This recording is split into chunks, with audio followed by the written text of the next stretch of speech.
Thank you, Professor Robbins, Ambassador Sheeran, and the Asia Society for hosting me here for a second time. It's wonderful to come back here and engage with people who have been great friends of Afghanistan and students of Afghanistan, and we all are. Last time I was here, I left here, and things that Barney said were happened, let's say. But I want to say what it is that I had been focusing for the past year as the National Security Advisor, about thinking about how do we end this conflict. First, from personal experience on what we experienced, what happened as we were growing up in this conflict, and how it came this far. And then looking at it from an institutional perspective on what do we do to end it. There is one conflict in Afghanistan, and that is the Afghan conflict. But there are multiple dimensions to that conflict. We have the internal dimensions in the internal dynamics of power, people fighting for power and the way they think that that country should be run. But then there are grievances that are much more local, that have been generated over the past 20 years at least, and the 4 decades that we have had the different versions of this conflict ongoing. And then there is the economic aspect of it. The drug economy that many of you know has been at the center of this conflict. And then the proxy wars that we so often talk about, those countries who have been using Afghanistan as a platform for their own objectives, either in Afghanistan or by fighting their wars in our country so that they don't have to on their own. And this proxy war perhaps is the one most dangerous. From the perspective of fighting the war, we have no issues. Afghans are ready to defend their nation. Every day I meet with our security forces. I meet with them on the battlefield. I meet with them in the hospitals after they have been injured, and I meet with their family members. They never regret that they are where they are. Even those who are injured, critically injured, and they tell me that they would go back out there the minute they're better enough to be able to stand on their 2 feet so that they can continue to defend their country. It's very clear to them what they're doing and why they are there. And that sacrifice means the protection of what we have as a land and as a people and as a culture. But when it comes to the political aspect of it, that's when it gets complicated. I reacted to certain things that were happening when I was here last, and the reason was that most of our issues are actually institutional. It's the continuation of institutions that will be able to provide the solutions that we need, and that is peace. Peace will come, but it may not be at a distant negotiating table. Peace will come in much more smaller steps, and we see it every day. I'll give you examples, a few examples from our security forces alone.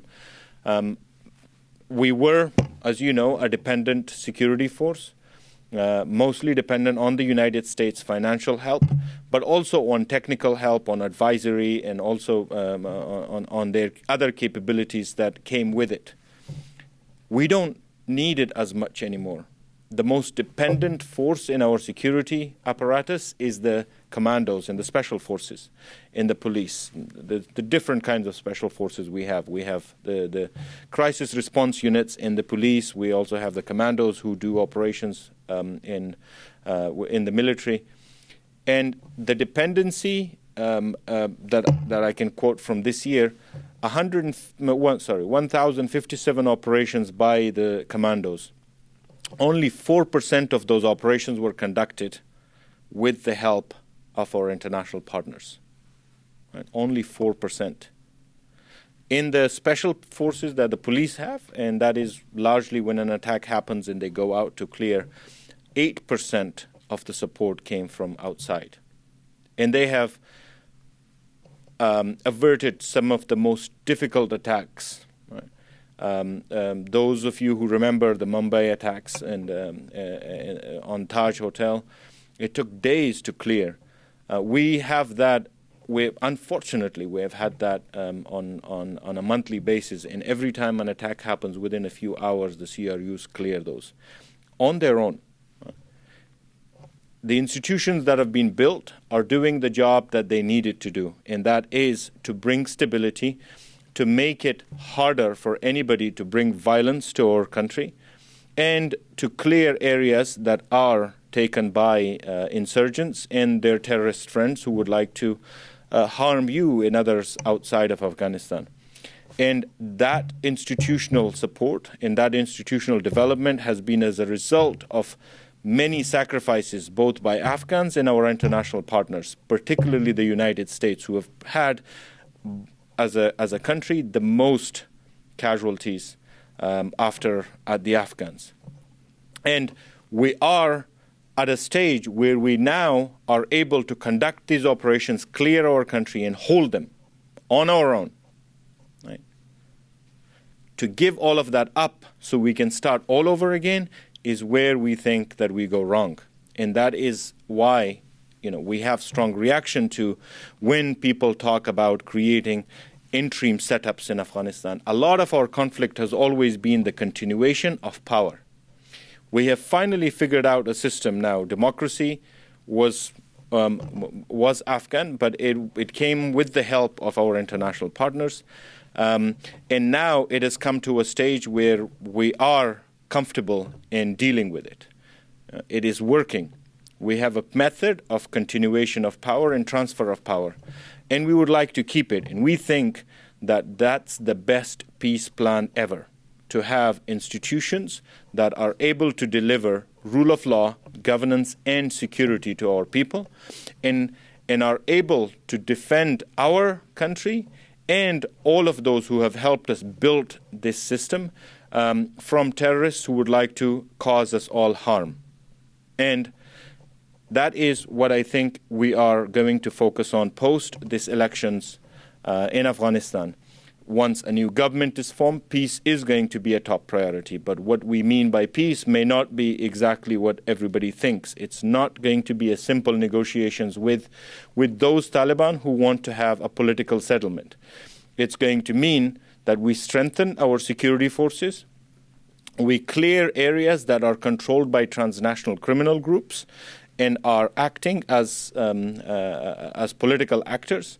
We are going to clear areas and make it harder for those who are using Afghanistan for their international drug smuggling and other kind of criminal activities. And we're going to improve governance in areas where people have been driven to the arms of the Taliban as a result of the incapacity or the corruption in the system that we currently have. So it's going to be a multitude of those actions. In addition to that, we work with our neighbors to make it easier for them to come to terms with the new Afghanistan and work with them to address their grievances, because this conflict, as I said, has both internal and external elements. That said, I'll stop here and happy to answer any questions you might have. Thank you. Thank you, Ambassador Sheeran. Well, hello, everyone. Welcome to our trustee, Denise Saul, and all our guests this afternoon. We've all survived UN week, which was very intense, so the traffic's gone down a little at least, but we're so pleased to have you here. I know you know the United States very well, and it's a time when understanding the U.S. and its relationship to Afghanistan is so important in your role. You voted. Can you hold up your finger? I did. Yes. I did. It's starting to come off now, but yes. Yeah, I found your remarks really hopeful, and you are using words like peace will come and the new Afghanistan. Tell me what is your main source of hope, and you seem to feel that these elections will prove that democracy is really taken root. We live in bubbles. Mm-hmm. We all live in our own bubbles. People who are looking at Afghanistan from outside or mainly rely on sources of journalists writing about the country or Afghans commenting without realizing that most of these people are sitting in their own bubbles. and are only looking at what they see, and those whose predominant source of this information is social media forget that the algorithms only show you what you're interested in, and forget the other parts of what the discourse that may be happening. My source of inspiration comes from visiting our troops, visiting our people in the provinces, and talking to them. Every time I visit, I get more hopeful. My last visit was to Yangam district in Badakhshan, a very remote area that was recently taken back from the Taliban. And talking to the people there and what they lived under when the Taliban were in their rule and what their aspirations were. Everybody talks about Taliban control. They forget that Taliban control means Taliban intimidation. And there is no rule. No country would be allowed, or the international community would like to see the kind of intimidation that they live under. And what our forces were able to do with very little help from outside, outside of the forces that were already present in that province. And also seeing how our institutions have evolved and developed. If I was to draw a bell curve, we had a difficult start from the beginning when the U.S. came to Afghanistan and started helping us rebuild. We had no infrastructure, no electricity. We had very little human resources to help rebuild. We had no engineers, no doctors, no hospitals. You had to go up to a neighboring country to make a phone call, and that's where we started with. Today, I remember seeing that, yeah. So it was a very hard and steep beginning, and I think very tiresome for many as well. But we are right at the top right now, where we're going to start sliding down. We have human resources. We have development. If the electricity cuts off so much so for a night, everybody starts complaining. Forget the dark days where there was no electricity. We have roads, we have infrastructure, and we have an economy that is growing each day. And we're rooting out corruption. The rule of the strong man is evaporating. Institutions are taking roots in place. So I look at all those steps that have been taken and are finally coming to has either matured or are maturing, is what gives me inspiration and hope that we have a better Afghanistan to look to. We'll come to the audience in about 20 minutes and for questions that come online. But just to continue for a moment with the positive streak here, what gives me tremendous hope is meeting the next generation of emerging leaders in Afghanistan. Asia Society honored the Afghanistan girls robotics team at our Game Changers event last year. We then brought them to Silicon Valley and honored them in California. I mean, they are rock stars, but most importantly, they're completely believing in their own future, their own capacity, and I've been struck really by the creativity of this generation. They're entrepreneurial, they're starting businesses, cafes, where they have the opportunity, where there's enough security to do so. And I get the sense that they're not ready to allow anyone to take their destiny. Absolutely. I think that team you met is a generation that has only known democracy. That's interesting. In it, they grew up or were born. My generation, we were born in a war. We grew up with war. They have only known democracy, and they're also a testament to what having a stable education can do. So, as they were coming of age to go to school, there were schools for them to go to. They had they were getting access to the internet. And today, I've met those girls when they first came to Washington. I was the ambassador, and I have to say, my first experience with them was I was worried that there was a lot of media outside, and I thought most of these girls are coming outside, are coming to a country outside for the first time. I don't have time to prep them to talk to the media. And when they started talking as if they had been preparing all their life. They're pros. They were pros. And that is the Afghanistan that has come off. And that is what the Afghanistan we're fighting to preserve. People to be able to make their own future and have the capacity that they're capable of put to the use of serving their country. So after 9/11, as you pointed out, the U.S. and Afghanistan joined in a vast effort to try to stabilize and rebuild and de-radicalize the country. This has been the longest war in U.S. history, overseas war. It has cost thousands of lives on both sides. It's cost hundreds of billions of dollars. And I have never felt a bigger sense of fatigue on the U.S. side or the Afghanistan side. You said peace will come, and that certainly seems the demand of the moment and the mood of the country. Do you worry about this fatigue, the fact that there isn't that appetite to keep up that hard struggle, or are we entering a time when now this will naturally evolve into a more stable type of situation? Worried is a strong word.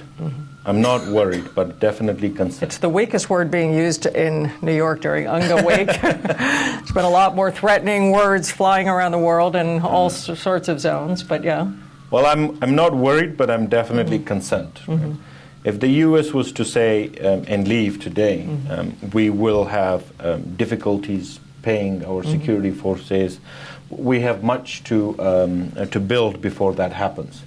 But if we were given a timeline, a responsible timeline, we can prepare. And we had a previous timeline that was 2024 when we had our self-reliance timeline prepared for, and that is when we were thinking about the different actions that we needed to take so that we could get to a point where we could at least operationally sustain ourselves, if not development-wise. And we had to expedite that. And like I said, it is a bell curve. Now, we are at the peak of it, and going from here will probably be a lot easier than when we started from the rubble. We're not at the rubble now. We have what we need to be able to sustain what we've built together, and we're committed to holding it. Now, when you talk about peace, for most Afghans, peace means an end to the conflict, an end to violence, so that we can go to weddings and not worry about Taliban or ISIS blowing the hall up, or go to mosque and offer condolences to our relatives when someone passes away and not worry that that mosque would be blown up by the Taliban. So, for us, peace means an end to violence, right? Now, when we talk about a peace deal, we're definitely thinking about that. That is the main. Perhaps those who are negotiating are also thinking in those terms, but maybe violence is not everything to them. And for us, that is not acceptable. Right? If we are thinking about what kind of an Afghanistan we live in and the compromises we're prepared to make, should we have to reintegrate or integrate some of the insurgents, the violence must go. That is the main red line of the fact. That's how we will define peace. Well, that's how those who are living in areas stricken by violence define peace. But it also means that we have stability. We can start doing the very small things that everybody else does, that all the other countries can plan. Certainty is one of those. People in the last year had been putting everything on hold, including investments. People are not buying houses, not selling them. They don't know what's going to happen in the next year. What would it mean? Do they have to evacuate the country because there is going to be a return of the Taliban? And what would the return of the Taliban mean? Others are preparing and forming alliances so that they may have to resist that. What we mean by peace is the end of grievances too. So we end the violence, but we also end the grievances. And as I said in my remarks today at the UN General Assembly, there will be no peace until all of Afghans live in peace, right? Every single one of them. And for us to achieve that, we think it's a doable objective. But to come back to your main question, and that is the fatigue. We understand that the U.S., there is fatigue with the war in Afghanistan, but you certainly are perhaps not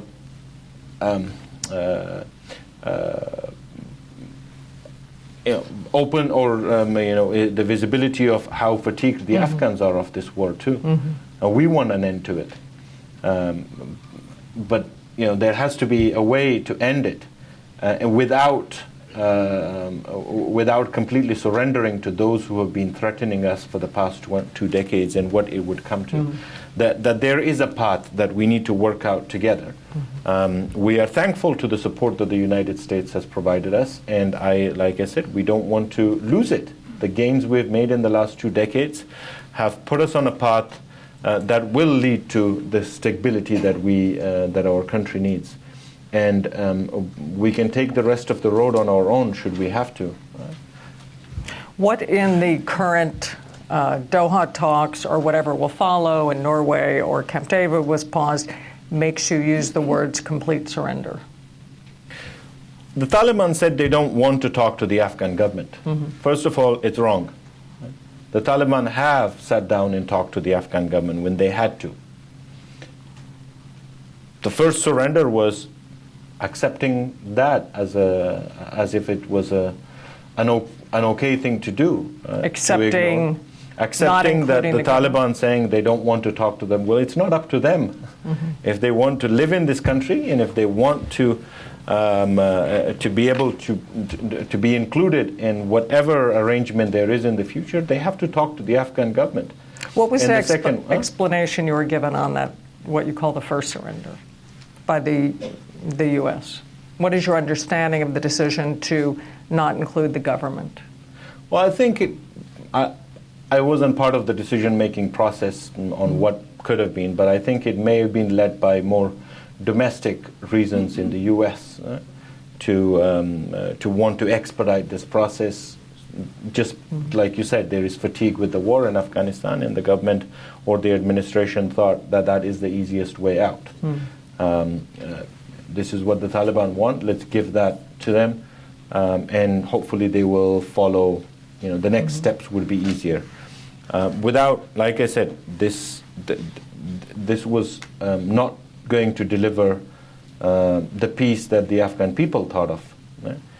In this version, we also had the risk of going to a civil war because the Afghans who had been fighting were out of this, and that is the Afghan security forces. We have had 150,000 casualties in the last 20 years. And those people are not insignificant. They have families, they are in this country. And in that, plus everybody else who have committed themselves to this freedom and life. In 2001, when the U.S. arrived in Afghanistan, the Afghans were completely isolated from the outside world. I mean, we had been in conflict for 30 years. Like I said, you had to go to the neighboring country to make a phone call. There was no electricity, there was no infrastructure. It was an abandoned country, abandoned by its own people. Kabul was a ghost town, almost a ghost town. It's not that anymore, and these people have a say. So that was what you call the first surrender, and you were about to touch on the second surrender. Well, the surrender would be to give up on the institutions that we've built together. Right? The security force is one, but all the other democratic institutions that we have built were not perfect. I would never term what we have as perfect, but they are headed to what we are trying to establish, and that was institutions that are citizen-centric, that are delivering to its people, and have a rule of law, an equal rule of law for all. We are getting to a point now where we are collecting more and more revenue each day, and it's not because our revenue is growing, it's because we're reducing the leakages that were previously going to corruption and other ways where people were dodging to pay their taxes. Now they are paying, so our revenue is growing. We are also rebuilding our history, re-establishing our identity, all on our own without any help from the outside. So what in this agreement makes you feel that those institutions are being abandoned? Well, there was no discussion of the institutions, one. And the other most important part is we're not at the table. The institutions have a hierarchy. There is a government in place, and that government is not at the table. So your point is the structure of these negotiations is not recognizing the legitimate role of these institutions. Okay. Is there more surrenders, or the two? No. I think we are in a very good place right now. We can evaluate what happened in the last 9 months, see what we can rescue and salvage. And have a consultation with our international partners and our neighbors on the way forward. And we think that there is enough consensus in Afghanistan to have peace and reconcile those Taliban who are willing to accept a political deal. So there is an internal consensus, and our elections have happened. There is more certainty on that front. There is a lot that we can learn from the last 9 months on how negotiations went. We can also see the anxieties that happen, and many things happened in the last 9 months. We have had jirgas that have established the red lines. People have started discussing what is important to them. Before these discussions began, the Constitution was just a piece of paper. Nobody cared. And suddenly people started caring for the Constitution and the Republic. People started realizing their values and livelihoods are tied to this. So it has become much more serious. I think we are now at the cusp of a real discourse on peace. And as a government, we're committed to taking this opportunity to make that happen. So I'm going to come to the audience after 2 more questions. It's very intriguing that in the election Saturday, even though there was concern about fraud and concern that there would again be a stalemate between the leading candidates, that there wasn't the anger that was there in 2014. And part of what your delegation has explained to me was the use of biometrics to help reduce fraud in the elections. I know the power of biometrics to dramatically reduce fraud. And when you say we're seeing more taxes paid, we're seeing less fraud, I think people tend to be skeptical. But are you using new tools such as that to make sure that you can identify people and their responsibilities to a government and their responsibilities to revenue? Is that a similar story to the elections? And could you explain what happened in the elections? This perhaps was the best elections from a technical perspective in Afghanistan. And what is interesting is it was the elections that the Afghans were in more control of. Right? We had support, some financial support and some other assistance during, for security preparations. But it was the elections that we paid for, we technically prepared for, and we secured. And technically, again, the best election. Security-wise, we were able to avert most of the attacks that were intended. The Taliban, it's not that the Taliban did not try. They tried 273 times, 73 attacks around the city to disrupt. But we were able to prevent those and the ones that didn't actually happen. So there were issues with the election previously. Fraud was one of the main concerns, and perhaps one of the reasons our turnout was low, because people didn't believe that it would produce a result. We introduced a lot of measures to prevent them. First of all, people had to register, and their IDs were verified. So their national ID were verified and registered into a voter list. Now, those voter lists were then tied to specific polling centers where they had to go. So there was a limit at each polling center, and people had to vote in that place. Then we introduced the biometric devices, so the voter list had to match with the data on the device.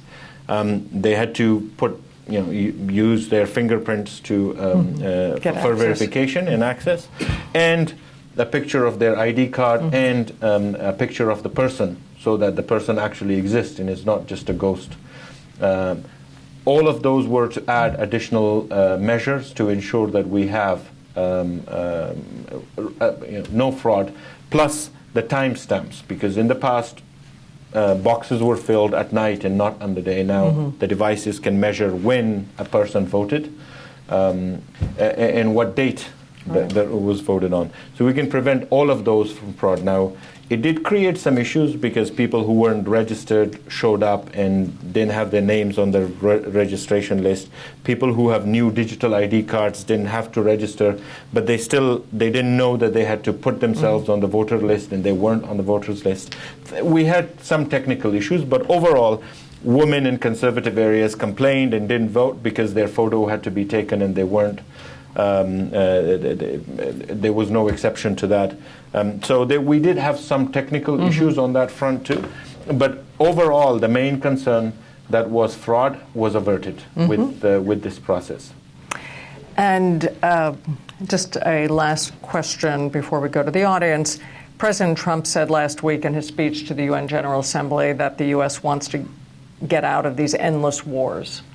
And you have mentioned that the fruit that's now bearing from the U.S. involvement in Afghanistan and all the efforts in Afghanistan to let democracy take root.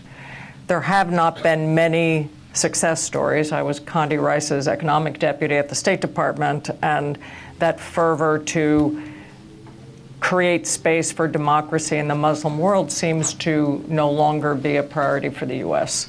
Would you say that's true? And what concerns do you have about that? Well, I would focus on what the Afghans want. Right? This is our democracy.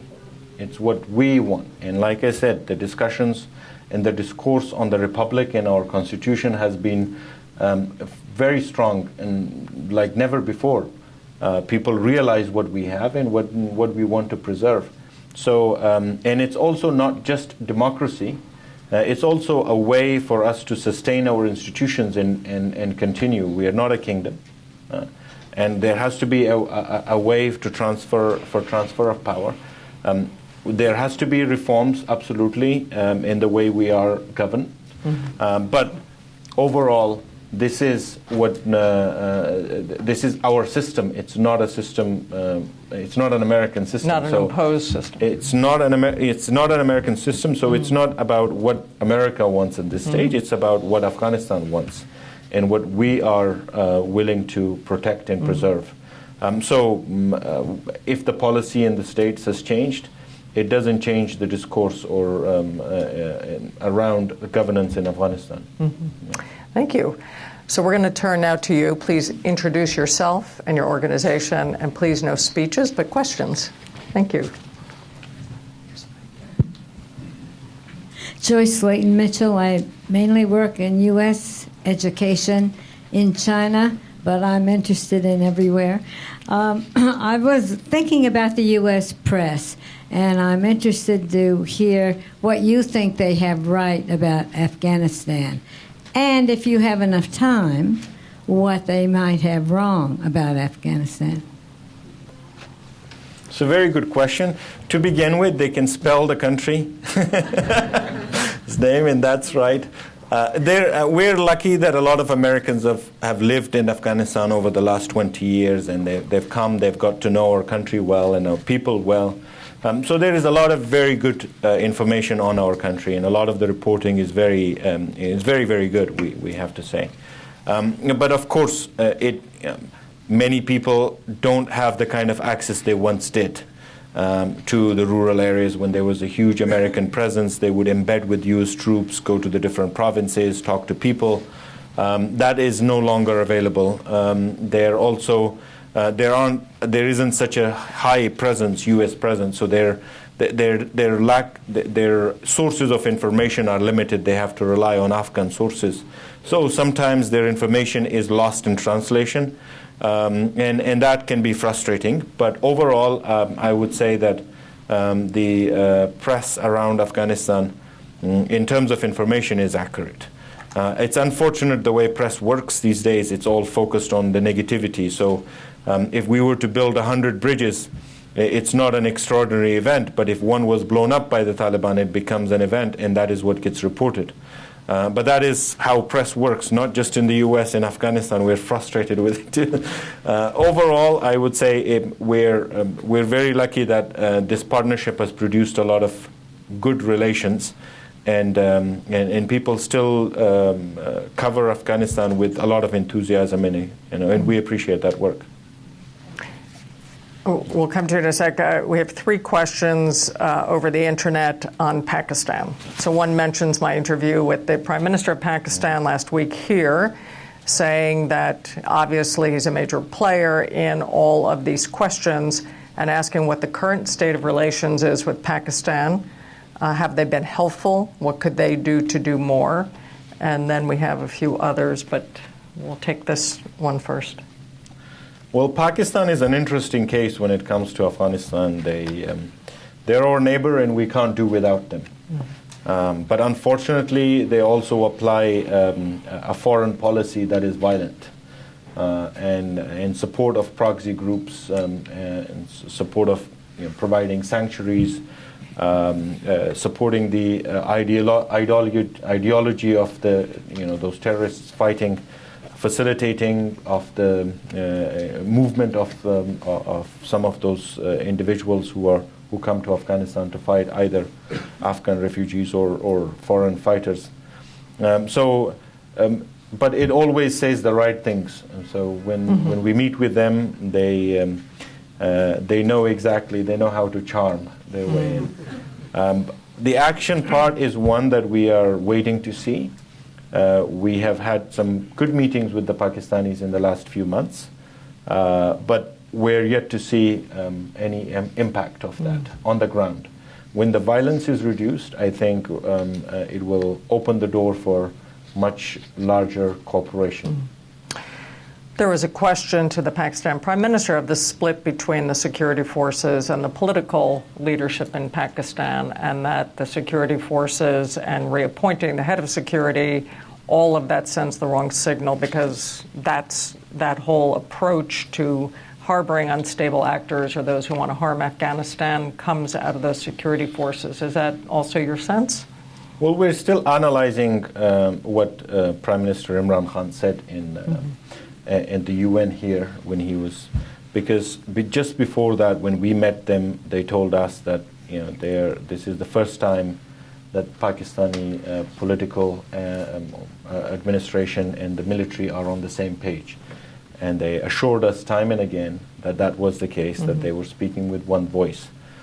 So it came as a surprise that Prime Minister Imran Khan took stabs at the military, at the UN. We're still assessing whether that was a strategy or that rifts have become more apparent. Okay. And we'll have a question here. And then we have one there and there. Charles Henderson, I'm an attorney.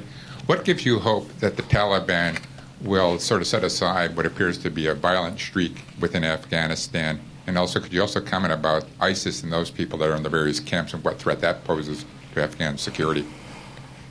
Well, I'm not a believer of the Taliban's good intentions. I think they have to come to terms with the Afghan government, because they have to. They're running out of everything they had. This year, they brought everything they had to attack and try to take. They titled, or they named their offensive on this year as the victory. They have had no victories. They were hoping to take a few provinces around Kabul, put pressure on the citizens economically, and all kind of surrender, push us to surrender. They have not had any luck with cities, let alone districts. And not just that, we have taken districts back from them. The Afghan security forces are getting really, really good. 4 offensives this year, 4 waves of attacks that the Taliban had. The last one was the elections. You might have seen, if you were following Afghanistan, the threats the Taliban made on the elections. They couldn't materialize any of that. Right? It was perhaps the most peaceful days, and some of the journalists even noticed that and reported on it, that it was perhaps the most peaceful time they have ever had in Kabul, whereas the Taliban's plan was large-scale attacks on Kabul, taking down polling centers and committing attacks to put fear into the people. And this year we have had a lot of these 4 waves of attacks. We noticed that they almost emptied all the madrasas in Pakistan, brought all the fighters in, and they didn't succeed. They attacked Kunduz. There were times where we were fighting them in 27 locations, and never did they succeed. Our forces, on the contrary, our casualty rates have dropped. When I started my job, our casualty rates were in the 50s and 60s on average. They have gone down to about 20 to 15. And now every life is important, and I wouldn't say that 15 is acceptable, but to drop from 60 to 20 is a huge drop. And on the contrary, the Taliban casualty rates have gone up. They cannot sustain this.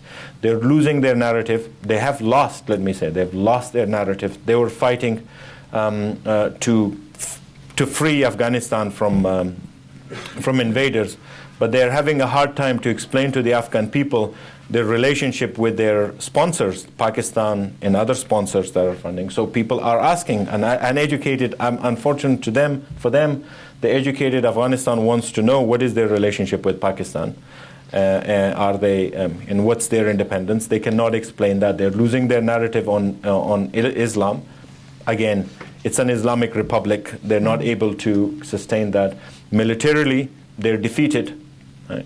And we're strengthening every day. So I think there is no choice left for the Taliban but to come to terms with the Afghan government and find a way to reconcile themselves. What is the relationship between the Taliban and Pakistan? Puppet. Proxies there. We don't think of Taliban as having any sort of independence. I know there will be people who disagree with that. I'm sure there are individuals in the Taliban who are naive enough to think that they're independent, but it's a proxy for an intelligence agency that controls everything they do. So one of the questions here, if I could just divert for a second to this pile of questions, is about Pakistan's relationship and the Taliban's relationship to China. Do you see these things as linked, with the Taliban getting a warm reception recently in China? Well, when we think about the conflict in Afghanistan, we have to think beyond the region. Right? The big power rivalries definitely impact us. We have not seen China use the Taliban or any other insurgents for malign activities in Afghanistan. Our analysis suggests so far of Chinese policy in Afghanistan is they want to see stability. They don't care who is in power in Afghanistan and what kind of government is in there. As long as they see a stable Afghanistan, that's not a threat to them. That's our assessment of what the Chinese think. Do they have a good relation with the Pakistanis, and are the Pakistanis using that to influence their policy? Perhaps. And knowing the Pakistanis, they would use any method to strengthen their proxy in Afghanistan and to give themselves an upper hand. And if they can use diplomatic efforts with the Chinese, I'm sure they would. But I think the Chinese are smart enough not to get sucked into Pakistan's, policy of using violence in Afghanistan, because I think they understand that it will come back and hurt themselves. Thank you. We have a question here. My name is Delane Brown, and you semi-answered my Taliban question. Good. Last July, I had two gentlemen for dinner, and both were involved with, very much involved with Afghanistan. It's kind of NGO sort of commitment. And they talked nonstop for 5 hours, and my function was to put food in front of them. My takeaway was that with the Pashtun tribal culture, some cultures are that you never tell a lie. Some cultures are save face. With the Pashtun culture, it seemed to be say anything. It doesn't matter what you say. You can lie fine. That just so how do you? The Doha talks were going on, so they were saying, "What's the use of this?" Because it doesn't matter what they say. They won't follow through, or they'll just say it doesn't matter. What is your take on that? Well, I wouldn't make it ethnic. I am a Pashtun, and a lot of our security forces who are fighting the Taliban today are Pashtuns. This is a war between the Afghan people and those who are fighting or using terrorist activities to hurt our country and our people. I think, I'm, with all due respect to the people who you had for dinner, I'm sure they need to, They obviously get were not themselves a little Pashtun. update. Yeah, obviously not Pashtun dinner mates. Yeah. Let's see. Yes. I'm sorry, right here, because he's been waiting, and then we'll come back to you. Next, yeah. No, here in the blue shirt, thanks. Hello, I'm Hewat Khan. I'm an Afghan student at Columbia University. So I have two questions, but I will first ask the first one, and if you have the chance, I will ask the second one. So you just mentioned that the Taliban are proxy for the Taliban, for the Pakistan intelligence.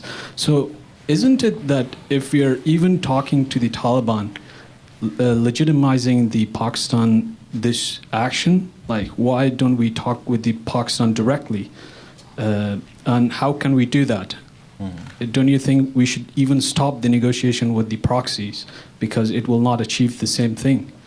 And I agree with you. And I'm sorry, could you just put your second question on the table, and then...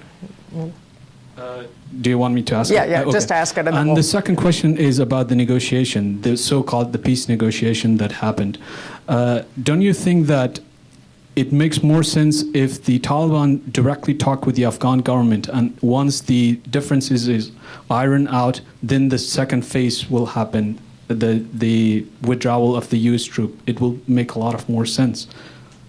What do you think about that? Because I see that the structure was the opposite. The structure should have been the opposite way. I agree with both of those statements. First of all,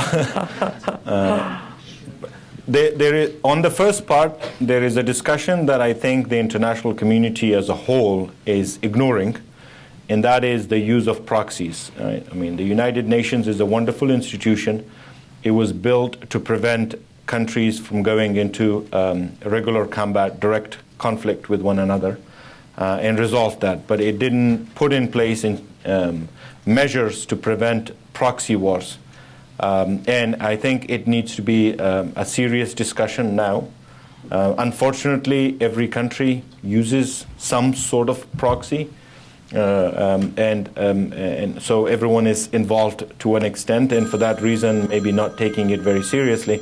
But if we wish to see a stable world, the discussion of proxies need to be at the core of UN discussions here. The General Assembly, I think they need an entire General Assembly on that, or a Security Council.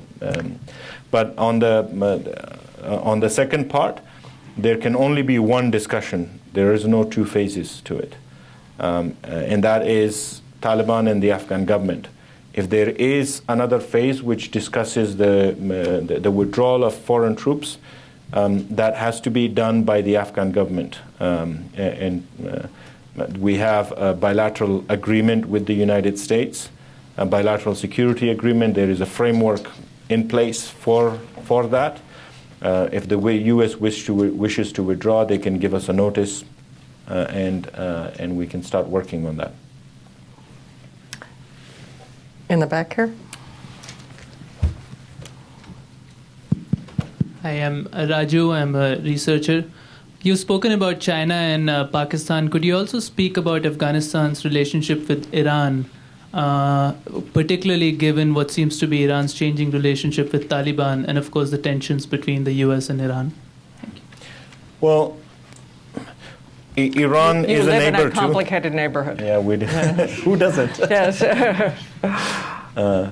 Well, Iran is a neighbor, and we can't avoid it. But when there is a conflict, many hands get involved, and some for their own protection, others for whatever reasons. And Iran's the part that has been better with Iran instead of Pakistan is that we have better relation with their government-to-government relation between Afghanistan and Iran has been on a much more mature level than that of with Pakistan. So we're able to resolve many of our issues that way. What impacts whether the U.S. and Iran relationship impact the Afghan-Iran relationship? Absolutely, of course it does.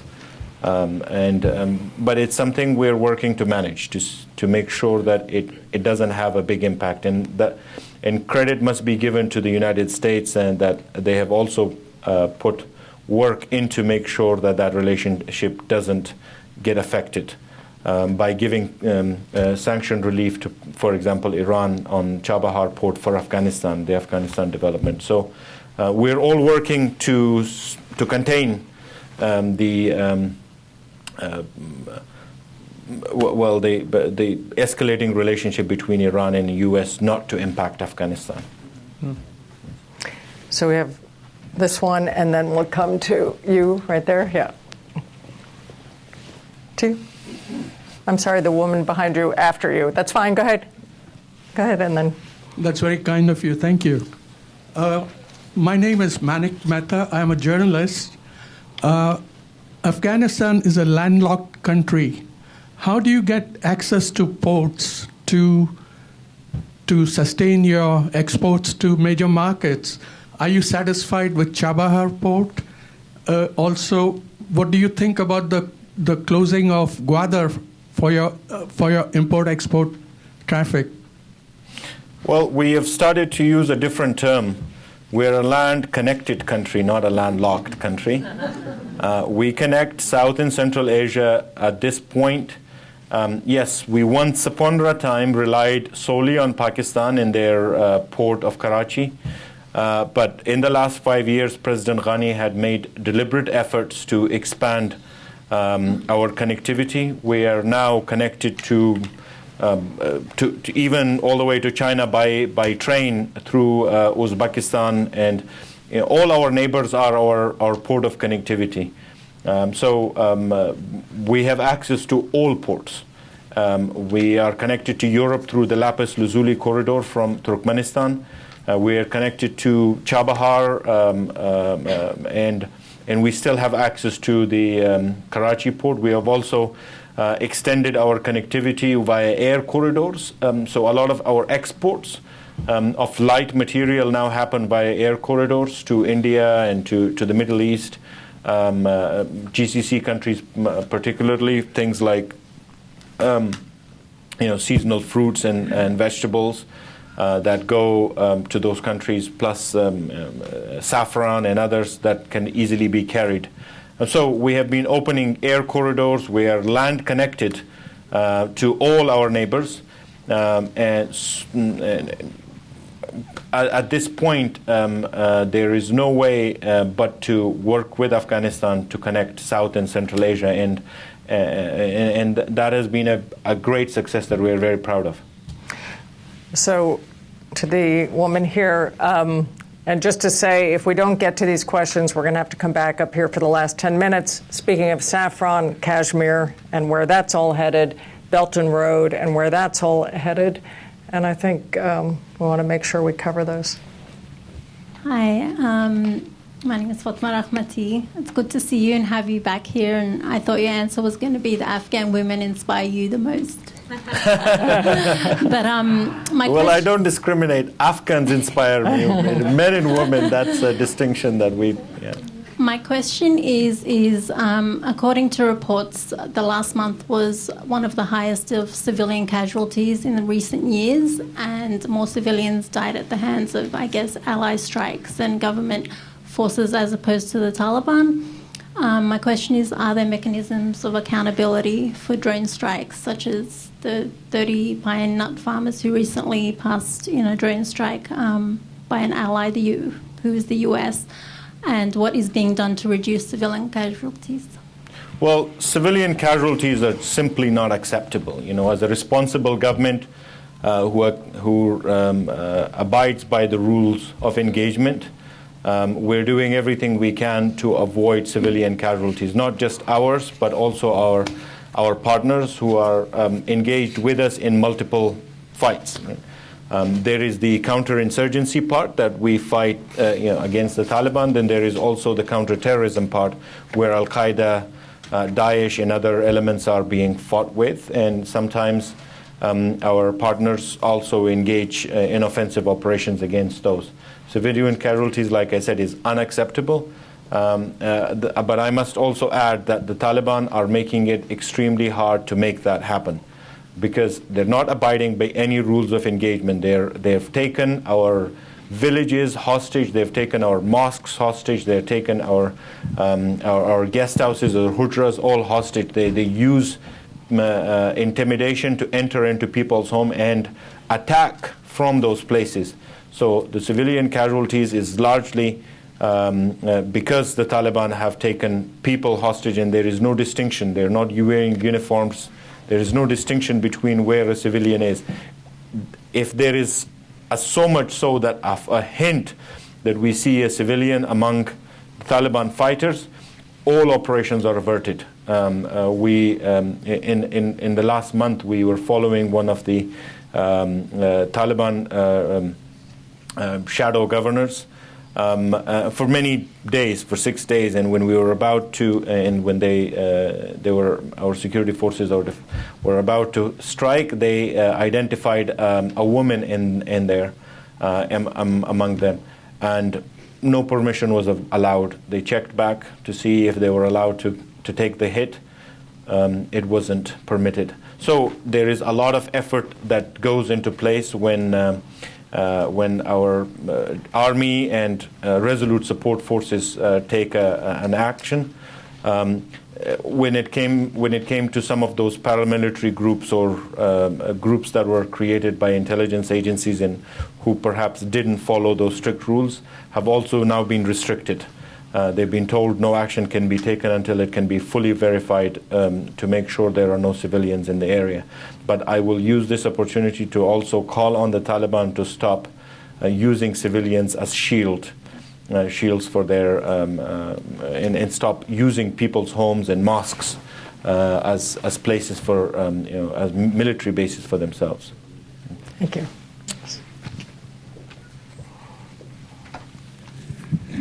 Thank you, and thank you for your time. My name's Erin McConlog. I work with Dale Carnegie. I'm curious, in the world where influence comes in many forms, what would you tweet if you knew that it hit everyone's phone in the whole world at the top of their vision? What topic would be the most important for us to see? What topic would be I guess humanity, right? Unfortunately, a country that has lived in a war for 4 decades, I feel like the blood of all humans is not equal, and we feel that pain on a daily basis. Humans are valued differently if they're richer. A poor country still has emotions and still has feelings and families, and those grievances will only grow. If we want to see peace in the world, we must see peace in the poorest parts of it too. Because those humans come back with grudges. A lot of the terrorists that we interrogate didn't just become terrorists, automatically. They carry a kind of grievance, but because they don't understand if there are other ways and solutions to it, they take up arms. If we were a little more humane, and paid attention to the feelings of all human beings, I think we would live in a safer world. I think she's tweeting that right now. No. Yes. So you have a question from online. It says, I apologize if this is a bit too general, but what are your thoughts regarding the growing trend of my country first, America first, Britain first, the populist movements? I ask because for Afghanistan, I think some more populism and nationalism is sorely needed. Well, Afghanistan first. The first. In politics, there is a general term that says all politics is local. Right? Mm-hmm. It's very true. It's always local. We first think about ourselves, our country, or we start with our families and then go big. It's one thing for Afghanistan to do that. It's another when your responsibilities are larger. Right? We have a responsibility to our people, our country, and perhaps even our neighbors where we have influence. But those countries who wield a lot more influence are able to define the futures of other countries, I think have to think bigger because their responsibilities are bigger. And Barney, I'm going to come to you, our wonderful introducer, to see if you have any question after I ask this next one. So on the Belt and Road, I interviewed the Prime Minister of Thailand, who said they're very concerned with the Belt and Road. I mean, they welcome it, but concerned about sovereignty issues. So they have been able to negotiate land rights, keeping the land rights, keeping the workforce primarily Thai. All of these things. Could you talk about Afghanistan's approach to the Belt and Road and what you welcome and what you might be concerned about? Well, when it comes to sovereignty, Afghanistan takes it very seriously. We have been fighting for our sovereignty for 4 decades. Close to 1.5 million people have died to protect our freedoms in the last 40 years. So it is very important, but when it comes to questions like that, I think it drills down to the legal questions and being able to protect yourself legally. We got into a mining contract that we didn't fully understand, and one of the reasons we have taken a step back from our mining contracts and issuing large mining contracts is because big countries like the U.S., China, Russia, they have they understand the legal lingo and can easily manipulate smaller countries like Afghanistan who may not have that capacity. So we took a step back.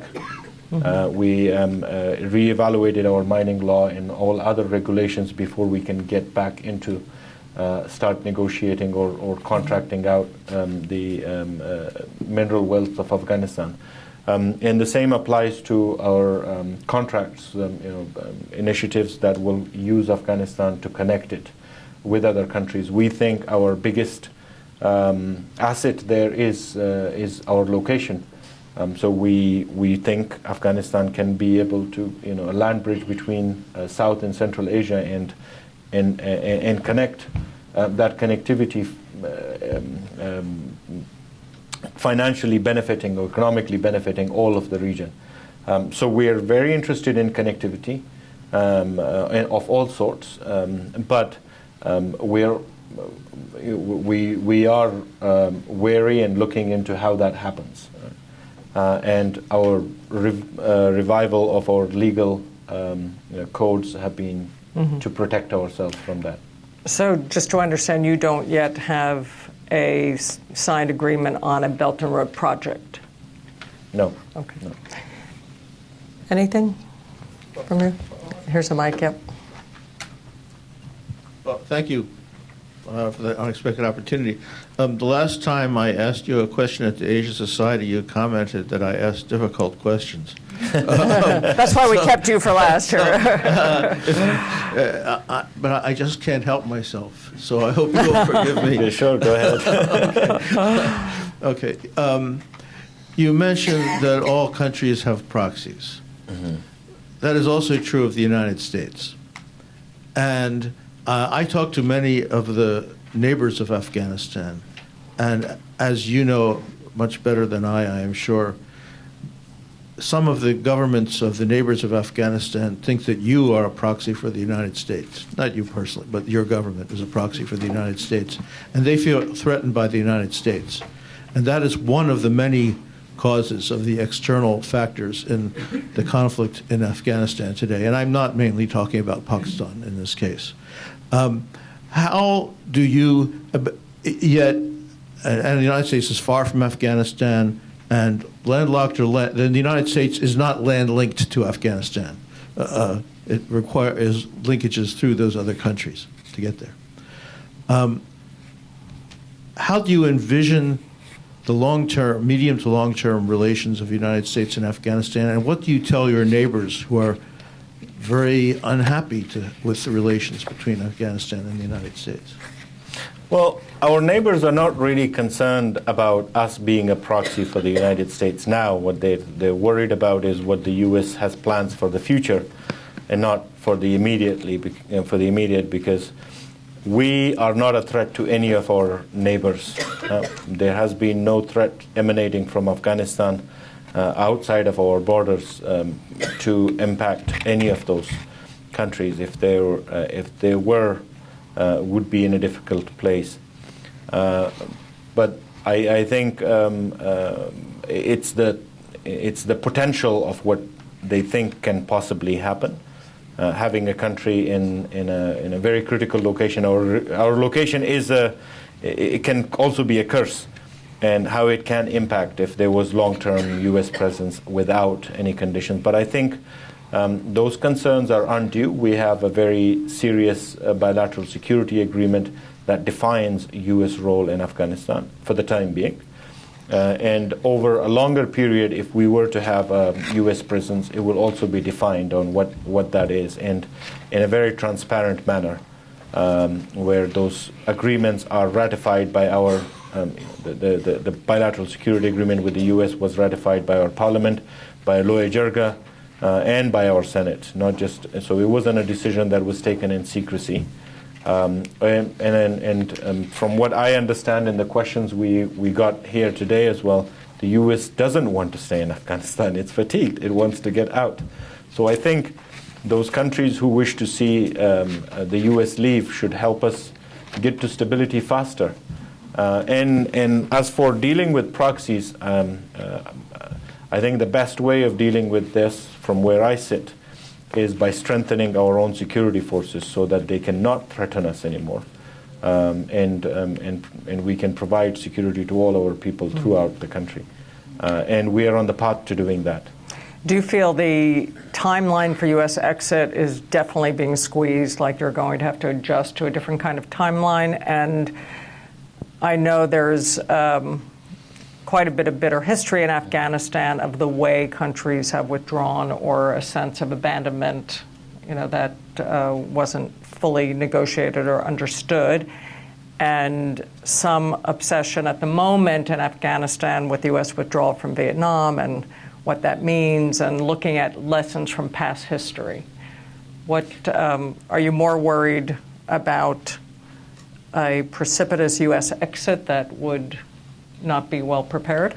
Look, in Afghanistan, every country is, of course, a result of its what happened, of its history. And in Afghanistan, every time a foreign troop force has withdrawn, it has destroyed our country. And the British in the First, Second, and Third Anglo-Afghan War destroyed Kabul after every defeat. The Russians, after their withdrawal, we had a civil war, and it left literally nothing in the country. So yes, we are concerned if the U.S. is to have a precipitous withdrawal. what would the result be? Another civil war? For that reason, we think that this can be done responsibly, and we can help with that. The Afghans want to be in control of our own destiny anyway, and as people who are freedom loving, we have no issue with the U.S. withdrawing. And all we asked before, and we continue to ask, is that that negotiation happen with the Afghan government, and we work on a plan, a time plan, on what can be done. That said, we're also preparing for that scenario if the U.S. was to decide tomorrow that it's going to withdraw. On what is it that we need to do to be prepared so that we don't enter a civil war. So that scenario is actually being worked, as we speak too. There's been quite a bit of speculation and debate here. What happened with the Camp David meeting with the Taliban, and why was that canceled, and what was President Trump seeking to achieve? What is your understanding of that and the status of these talks with the Taliban? I think it's a question that to ask a U.S. official. From our perspective, we were invited and we were prepared to go because we think that it would have been a good opportunity to talk to U.S. Policymakers at the highest level, speaking to the president directly.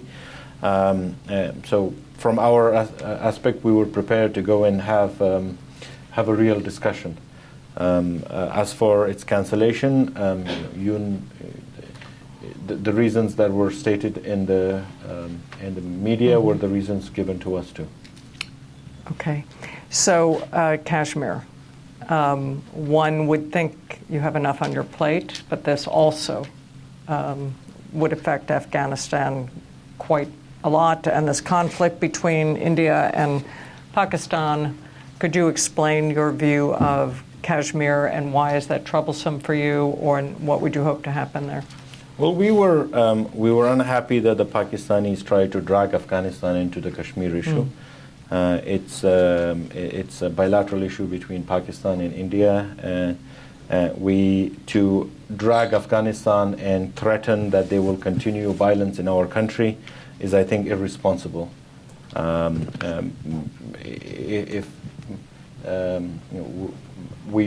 If Pakistan has issues with India, I think it's better that they address them directly. So to end, I'd like to just ask you to articulate for us what your main message to the American people would be now as we enter an election, as Afghanistan has been a major subject in the presidential debates. What are you hoping to see from leaders stepping up to the plate in America, and what is your main appeal to them? Well, my main message to the Americans would be, as I've always done, is to thank you for your help and support in helping us recover from destruction to today having institutions and opportunities in our country and an economy, a place where Afghans can hope for a better future. I would also say that Afghanistan is not a burden on the United States. What we have built together will help us maintain stability in our country. There is a path to peace and stability, and that path can be achieved if we were to work together and honestly and directly. And we are working on that. I think we are working on rebuilding our country for our sake, but what you benefit from it is to have a strong partner in that region who will always be grateful for the support that you have provided. You can walk away and leave Afghanistan and leave a country that would remain your friend, but there is also a risk that if this was not done right, that you would leave a people who may feel very bitter about how it all ended. Thank you. Join me in thanking His Excellency. Thank you so much.